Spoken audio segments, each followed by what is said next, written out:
Kain po tayo mga buddy. Ulam ko puso ng saging. Ginawa ko ng parang pati ba. Sinulan ko na, nilagyan ko ng itlog, tsaka harina at pinirito. Tsaka coffee. Baka naman. Kain muna ako kasi trabaho ako ngayon. May trabaho ako, panggabi ako ngayon. Kaya kain.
Sarap ng kape.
Kain.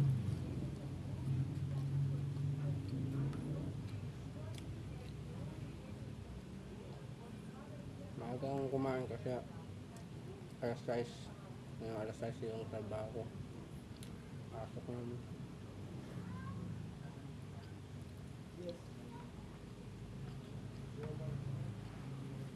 Right. Thanks for watching mga bala.